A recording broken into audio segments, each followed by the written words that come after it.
Hello guys, आप सबका स्वागत है आप सबके अपने क्लास दांगे जी क्लासेस में। आज है 14 जुलाई और 14 जुलाई के प्रमुख करंट अफेयर देख लेते हैं जो एग्ज़ाम के लिए महत्वपूर्ण है। वीडियो को पूरा देखना मत भूलिएगा, ठीक है। चलिए देखते हैं पहला प्रश्न है,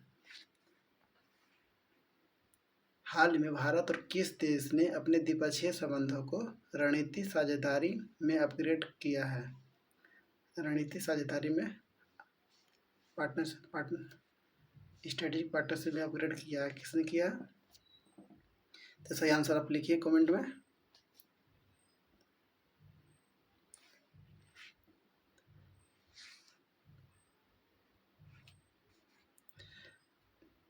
इसका सही आंसर है न्यूजीलैंड। जुलाई 2026 में प्रधानमंत्री नरेंद्र मोदी की न्यूजीलैंड यात्रा के दौरान भारत और न्यूजीलैंड ने अपने द्विपक्षीय संबंधों को रणनीतिक साझेदारी स्ट्रेटेजिक पार्टनरशिप के स्तर तक उन्नत किया। इस अवसर पर दोनों देशों ने रोड मैप 2030 भी लॉन्च किया, जिसका उद्देश्य व्यापार, रक्षा, शिक्षा, कृषि, समुद्री सुरक्षा और हिंद प्रशांत क्षेत्र में सहयोग को मजबूत बनाना है, ठीक है। मुख्य बिंदु देख लेते हैं। रणनीतिक साझेदारी से अपग्रेड करना, रोड मैप 2030 लॉन्च किया गया, बहुआयामी सहयोग पर जोर देना और हिंद प्रशांत क्षेत्र में साझी दृष्टि, ठीक है।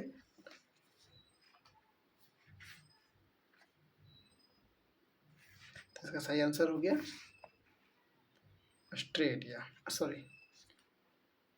न्यूजीलैंड, ठीक है।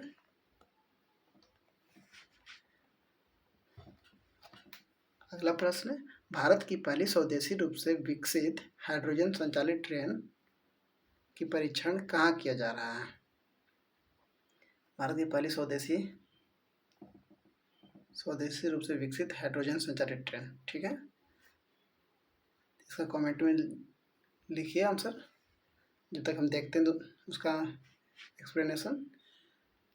भारत की पहली स्वदेशी रूप से विकसित हाइड्रोजन संचालित ट्रेन का परीक्षण जिंद सोनीपत में किया जा रहा है, जिंद सोनीपत में, ठीक है। चलिए देखिए इसका देखते हैं। भारत की पहली स्वदेशी हाइड्रोजन फ्यूल सेल आधारित ट्रेन का परीक्षण हरियाणा के 89 किलोमीटर लंबे जिंद सोनीपत रेलखंड पर किया जा रहा है। यह 10 कोचों वाली ट्रेन है और यह ब्रॉड गेज पर चलने वाली दुनिया के सबसे शक्तिशाली हाइड्रोजन ट्रेनों में से एक है। हाइड्रोजन से चलने के कारण यह शून्य प्रदूषण करती है और केवल जलवाष्प उत्सर्जित करती है, ठीक है। इस पर जीरो पोल्यूशन होगा। एक नज़र में देख लेते हैं। पहली स्वदेशी हाइड्रोजन ट्रेन 10 कोच वाली रहेगी, 89 किलोमीटर लंबा रहेगा ट्रायल, शून्य प्रदूषण रहेगा, केवल जलवाष्प निकलेगी, भारत की हरित परिवहन पर एक उपलब्धि है, ठीक है। तो सही आंसर मेरा जिंद हो गया, सोनीपत, ठीक। अगला प्रश्न देखते हैं। जुलाई 2026 में जारी रिपोर्ट के अनुसार भारत का कौन सा राज्य शतरंज में देश का 96 ग्रैंड मास्टर वाला देने वाला राज्य बन गया? तो कौन सा इसका सही आंसर है, आप कमेंट करके बताइए। इसको जब तक हम इसका आंसर देख लेते हैं। जुलाई 2026 में जारी रिपोर्ट के अनुसार तमिलनाडु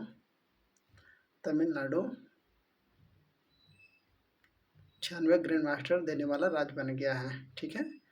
जुलाई 2026 में जारी FIDE world class freedom report के अनुसार तमिलनाडु के प्रज्ञानंदन नाथन ने ग्रैंड मास्टर की उपलब्धि हासिल कर ली है। वह तमिलनाडु से ग्रैंड मास्टर बनने वाले पहले खिलाड़ी हैं। इसी के साथ तमिलनाडु भारत का 96वां राज्य बन गया है, 96वां राज्य बन गया जिसने कम से कम एक ग्रैंड मास्टर दिया है, ठीक है। आप बताइएगा 97वां कौन बने हैं, कमेंट में अगर पता हो तो कमेंट में बताइएगा। अगर 98वां भी पता होगा तो भी लिख दीजिएगा, ठीक है। ग्रैंड मास्टर जीएम शतरंज की सर्वोच्च उपलब्धि जो फीटे द्वारा प्रदान की जाती है। अगला प्रश्न देखते हैं। India France joint work group of critical minerals की पहली ऐतिहासिक बैठक हुई। यह बैठक किन देशों के बीच आयोजित हुआ? ठीक है, इंडियन फ्रांस, एक बार और देख लेते हैं। Indian France joint working group कहाँ किया गया, तो आप कमेंट में बताइए। देखते हैं हम। India France joint working group on critical minerals की पहली ऐतिहासिक बैठक किन देशों के बीच आयोजित हुई? इसका सही आंसर है भारत और फ्रांस। जुलाई 2026 नई दिल्ली में India France joint work group on critical minerals की पहली आयोजित की गई। इस बैठक की सह-अध्यक्ष भारत के खान मंत्रालय के सचिव और फ्रांस के यूरोप एवं विदेश मंत्रालय के विदेश द्वारा की गई। ठीक है, इस कार्य समूह का उद्देश्य क्रिटिकल मिनरल्स के क्षेत्र में सहयोग को बढ़ाना, आपूर्ति श्रृंखला को सुरक्षित करना, अनुसंधान एवं नवाचार तथा निवेशकों अवसरों की पहचान करना है। यह पहल भारत की ऊर्जा संक्रमण, हरित प्रौद्योगिकी और आत्मनिर्भर भारत के लक्ष्यों को मजबूत करने की महत्वपूर्ण भूमिका निभाएगी। चलिए एक बार देखते हैं क्रिटिकल मिनरल्स क्या होता है। वे खनिज जो आर्थिक विकास और राष्ट्रीय सुरक्षा के अत्यंत महत्वपूर्ण है, लेकिन जिनकी उपलब्धता सीमित है। ठीक है, और आपूर्ति श्रृंखला जोखिम में हो सकती है, जैसे कि लिथियम, कोबाल्ट, निकल, रेयर अर्थ एलिमेंट्स आदि। ठीक है, चलिए आगे बढ़ते हैं।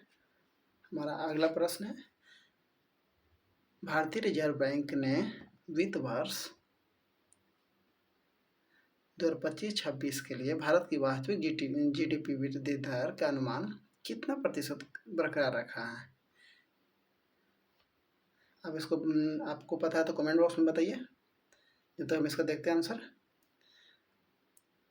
हाल ही में भारत के रिजर्व बैंक ने वित्तीय वर्ष 25-26 के लिए भारत की वास्तविक जीडीपी वृद्धि दर का अनुमान 6.5 रहने की अनुमान जताया है। 6.5।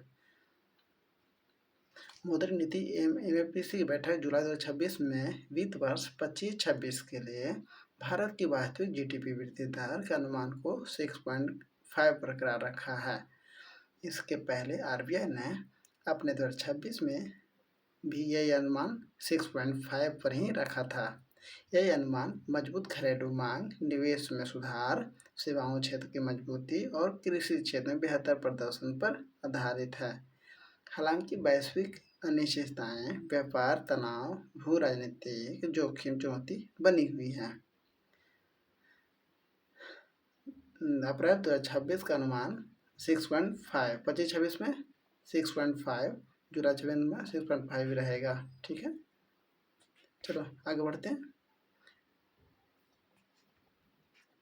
भारत कौन सा देश 26-27 में यूरोपीय संघ को चाय का निर्यात बढ़ाकर 1.5 बिलियन यूरो तक करने का लक्ष्य सहमत हुआ है? 1.5 बिलियन यूरो। तो आप लोगों को पता है तो आंसर कमेंट में बताइएगा। तो देखिए, जब तक आंसर देखते हैं।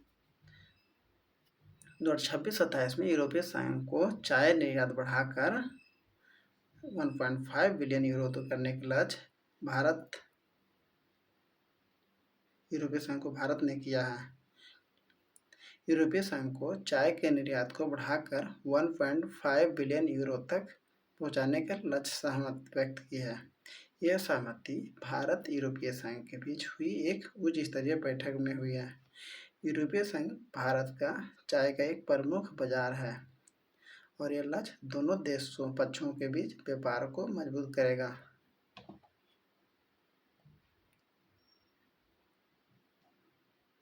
ठीक है,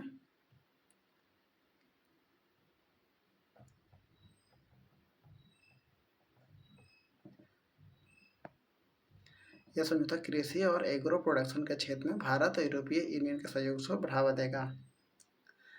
कल हम प्रश्न पूछे थे कि यूरोपियन यूनियन में कितने देश हैं। तो टोटल कितने देश हैं? 27, 27 देश है यूरोपियन यूनियन में। सर आप ये बताइए कि यूरोपियन यूनियन की स्थापना कब हुआ था? आप बता सकते हैं? चलिए हम ये बताते हैं, 1993। यूरोपियन यूनियन की स्थापना कब हुआ था? 1993 में। इसके यूरोपीय की राजधानी कहाँ है? Brussels, Belgium. चलिए अगला प्रश्न देखते हैं। नासा के नए स्पेस टेलीस्कोप मिशन के अनुसार खगोलविदों ने हमारे सौर मंडल के बाहर एक नए रहने योग्य ग्रह की खोज की है। इसे क्या नाम दिया है? आपको पता है तो लिखिए कमेंट में। हम आगे बढ़ते हैं। नासा के नए स्पेस टेलीस्कोप मिशन के अनुसार खगोलविदों ने हमारे सौर मंडल के बाहर एक नए रहने योग्य ग्रह की खोज की है। इसका नाम है डी GJ 367b। अंतर्राष्ट्रीय खगोलविदों की एक टीम ने नासा के उन्नत टेलीस्कोप डेटा का विश्लेषण कर पृथ्वी के आकार से थोड़े छोटे एक नए चट्टानीय ग्रह GJ 367b की पुष्टि की है। यह ग्रह एक लाल बौने तारे की रहने योग्य कक्षा है स्थित है। यह जहाँ जीवन का अनुकूल परिस्थितियों होने की संभावना जताई जा रही है। ग्रह का नाम GJ 367b। चट्टानों का ग्रह स्थिति अपने तारों की रहने योग्य कक्षा में लाल बौना तारा है। खोज का आधार नासा ने स्पेस टेलीस्कोप के मिशन से प्रयोग किया था। ठीक है, चलिए आगे बढ़ते हैं। 8वां प्रश्न है, केंद्रीय स्वास्थ्य मंत्रालय ने जुलाई 2026 में हिमाचल प्रदेश के किस जिले में हाई एल्टीट्यूड मेडिसिन और पब्लिक हेल्थ रिसर्च सेंटर की आधारशिला रखी? आपको पता है तो कमेंट बॉक्स में बताएं।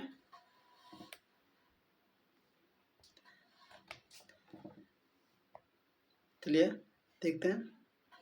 High altitude medicine public health research centre कहाँ स्थापना किया गया? लाहौल स्पीति में। लाहौल स्पीति सही आंसर सी, लाहौल स्पीति। केंद्रीय स्वास्थ्य मंत्री जुलाई 2026 में हिमाचल प्रदेश के लाहौल में स्थित जिले के किलोंग में ICMR भारतीय आयुर्वेद अनुसंधान परिषद सहयोग से हाई एल्टीट्यूड हेल्थ रिसर्च की आधारशिला रखी। यह केंद्र ऊंचाई वाले क्षेत्र में मिलने वाले बीमारियों, जनजातीय आबादी, स्वास्थ्य, पर्यावरणीय चुनौतियों तथा आपदा प्रबंधन पर विशेष अनुबंध करेगा। ठीक है, चलिए आगे बढ़ते हैं। अगला प्रश्न है 9वां प्रश्न। भारत सरकार ने ऑस्ट्रेलिया के कोकस किलिंग द्वीप समूह पर एक अस्थायी अंतरिक्ष ट्रैकिंग टर्मिनल स्थापित करने की घोषणा किस कार्यक्रम के सहयोग के लिए किया है? कोकस किलिंग, इसका सही आंसर बता सकते हैं? आप बता सकते हैं, बहुत फेमस रहा था। तो इसका सही आंसर है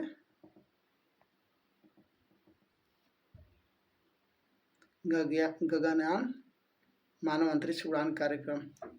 भारत सरकार ने भारत के महत्वाकांक्षी गगनयान मानव अंतरिक्ष उड़ान कार्यक्रम के तहत अंतरिक्ष यात्रियों को सुरक्षित रूप से अंतरिक्ष में भेजने और उनकी सटीक ट्रैकिंग एवं संचार के लिए भारत सरकार ने ऑस्ट्रेलिया के कोकस द्वीप समूह में अस्थायी अंतरिक्ष ट्रैकिंग टर्मिनल स्थापित करने की घोषणा की है।